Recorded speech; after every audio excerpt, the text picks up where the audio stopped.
I know his name. It's the Beast. And I will live. Sutekh and the Beast. They're one and the same. At least, that's my theory, and here's why. Battle. Man against beast. They don't know if you're getting this either. Hope so. Anyway, they defeated the beast. Hello YouTube and people of the interwebs, welcome back to another Doctor Who theory video. Today, as I just mentioned, I'm going to be telling you why I think there's a distinct possibility that Sutekh and the Beast are going to be revealed to be all one in the same, and that not only is Empire of Death a sequel to Pyramids of Mars, it's also a sequel or possibly prequel to the Satan Pit. So yeah, stick with me on this video as I give you my rationale for that. Before we do fully dive in, I am just going to ask if you aren't already, please feel free to subscribe to the channel. It really helps me out a lot and allows me to keep YouTube as my part-time job. All the support recently is really appreciated. I've been pumping out video after video after video because I've just finished uni. And as I say, this is acting as my source of income for the moment, which I am incredibly grateful for because it's so much fun to be doing this. But I'll shut up, let's dive in. This weekend, the finale, Empire of Death, is being shown in cinemas across the United Kingdom and on Disney Plus in the rest of the world, and obviously on iPlayer if you're boring. Only joking, I'm sure you've got a life because you're not dragging yourself out of the house to go and watch Doctor Who at midnight, which I'm doing. But it's going to be fun! Probably, fingers crossed. Please don't mess it up, Russell. Before getting into the theory, we do have a couple of new promo images, which there's only 4. We'll go quick, rapid fire through them. First is the Dr. Ruby and Mel in this projection room. It's pretty exciting, and the one thing to note is what the Doctor's got in his hand. This device has cropped up in about 5 different promo photos and shots from the trailer. It's kind of looking like a mirror or a little computer screen or something, and Russell has mentioned in one of the synopsi, that an item or object is key in saving the universe. I reckon it's that. Let me know your theories for what that could be in the comments down below.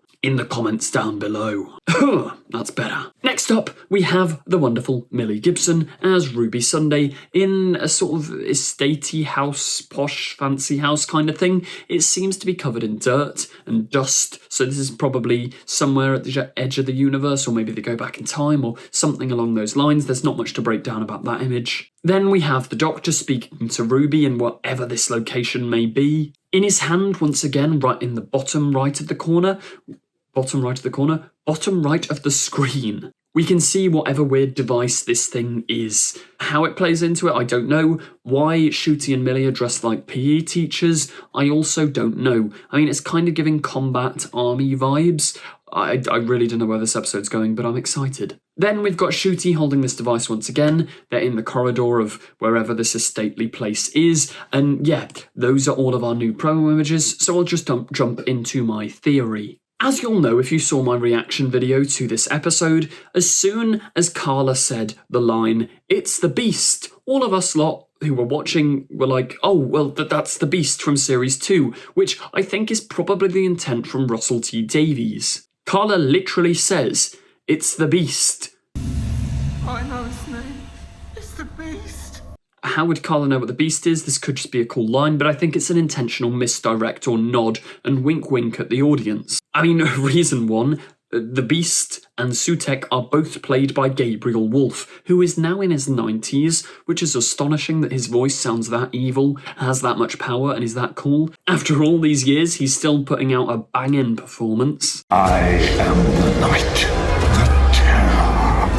But just because the voice actor's the same, that doesn't mean the two characters are, but I think they will be. Russell's already done a little bit of retconning with Sutekh. Originally, he was just a siren. He was an alien with godlike powers. Now he is the literal god of death, unless the Harbinger was lying to big up his master. Maybe this is a cause of the salt sprinkled at the edge of the universe in Wild Blue Yonder. Maybe when the 14th Doctor did sprinkle salt, it allowed Sutekh to his legends and the myths around him to actually become real and make him the true god of death. It's also stated multiple times both in the Pyramids of Mars and the Legend of Ruby Sunday that Sutekh or Set goes by many different names. Obviously, in ancient Egypt, he is a real god called Set, the actual Egyptian god of death. So he goes by many names. Who's to say the beast isn't one of them? The beast also goes by many names and is described as basically, he's the embodiment of evil. He's pure evil. Pure evil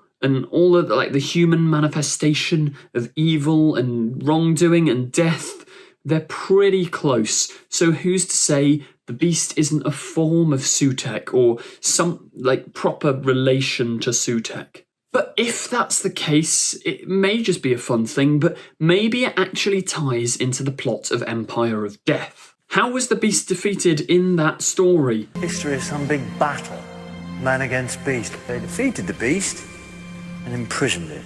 Or, I suppose, before that story aired, which is why I said maybe Empire of Death is a prequel. Well, it's said in the Satan pit that the beast was stopped and chained up by the disciples of light. Very similar to how Sutekh was stopped by an army of his own people and forced to be locked in that time chamber. What if the parentage of Ruby Sunday has some ties to these disciples of light? Maybe they're similar type of gods. I mean, if you've got a god of darkness, death and evil, you could have a god of goodness, light and other such happy words. So maybe Ruby is that form of evil. No, Ruby is that form of good. And whoever the kind woman mentioned by Russell T Davies waiting for the Doctor and Ruby at the edge of the universe is, she could be one of these disciples of light. She could end up coming together with Ruby, maybe she's her real birth mum or something, and they go on the quest to trap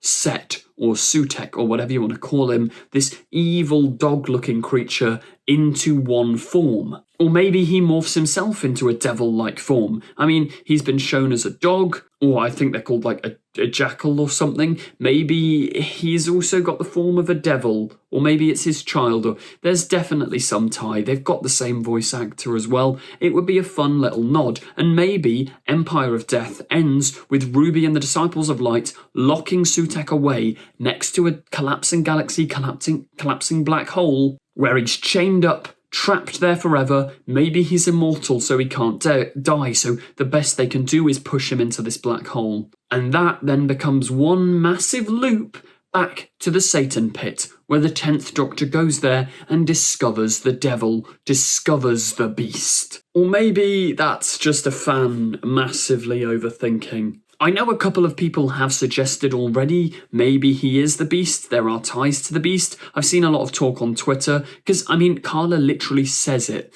I think maybe it is just an intentional misdirect by Russell, but why does Carla literally say it's the beast? Weird line. As I keep re-emphasising, this probably means nothing. It's just a fun theory. It's good headcanon if you'd like that. And obviously the episode kept misleading people. There was a cue of the Master's music. Carla said the beast. Toymaker, Trickster, loads of different name drops. Even Amara got a name drop. They were deliberately hyping up this reveal. So yeah, let me know your theories on this in the comments down below. Thank you very much for watching. If you did enjoy, please do remember to like, comment, subscribe. It all really helps me out a lot. Thank you for watching and goodbye.